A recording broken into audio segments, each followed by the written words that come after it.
என் videos பார்க்குறவங்களுக்கு கண்டிப்பாக இது ரிலேட் ஆக முடியும். எனக்கு வந்து நெறைய ஆசைகள் இருக்கும். லைக் ஹோட்டல்ல ஃபேமிலியோட போணும், சாப்பிடணும். கேஎஃப்சி, பர்கர், பீஸா அந்த மாரி லைக் வீக்லி ஒன்ஸாவது ஃபேமிலி கூட டைம் ஸ்பெண்ட் பண்ணணும். இந்த மாரி நெறைய ஆசைகள் இருக்குமா, ஆனால் எனக்கு வந்து இதோட சேர்த்து என் பேரண்ட்ஸ்க்கு என்னால் முடிஞ்ச அளவுக்கு என்னலாம் புதுசா ட்ரை பண்ண வைக்க முடியும், அதெல்லாம் அவங்களுக்கு வாங்கி கொடுக்குறது, சாப்பிட வைக்கிறது, எக்ஸ்பீரியன்ஸ் பண்ண வைக்கணும்னு இந்த மாரி ஆசை இருந்துச்சு.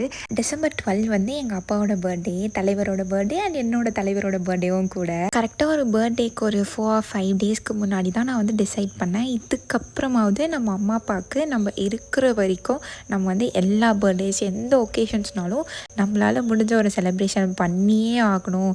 அதுவும் இல்லாமல் எங்கள் அப்பா வேறு மாலை போட்டிருக்கிறதுனால நான் எக்லெஸ்ஸில் ஏதாவது ஒன்று பண்ணணும் பர்த்டே அன்னைக்கு அப்படி சொல்லிட்டு நான் பார்த்துட்டே இருந்தேன். அண்ட் எங்கள் அம்மா அப்பா 2 பேருமே ப்ரௌனிஸ் சாப்பிட்டதில்லை. ஸோ அதனால் நான் எக்லெஸ் ப்ரௌனிஸ் ஆர்டர் போட்டிருந்தேன். நான் வந்து சர்ப்ரைஸ் கொடுக்குறேன், கிஃப்ட் பண்ணுறேன்ட்டு எங்கள் அப்பாவோட இத்தனை நாள் விரதத்தை கலைக்கக்கூடாதுன்ட்டு நான் பயந்து அதுக்கப்புறம் தரணி ஓம் கேக்லேருந்து ப்ரௌனிஸ் வந்து ஆர்டர் பண்ணியிருந்தேன். Wow, I love the taste. உங்களுக்கும் வேணும்னா நான் கேப்ஷனில் பேஜை மென்ஷன் பண்ணுறேன், செக் பண்ணி பாருங்கள். அண்ட் இன்னிலேருந்து நான் செல்ஃப் கேர் மட்டும் பண்ணாமல் என்னால் என்னதான் முடியுதோ என் பேரண்ட்ஸ்க்கு வந்து குட்டி குட்டி வேஸில் அவங்கள வந்து சந்தோஷப்படுத்த வைக்கணும் அப்படின்னு நினச்சி இந்த வீடியோவை எண்ட் பண்ணுறேன். அண்ட் ஓகே பாய், நம்ம நாளை சந்திப்போம்.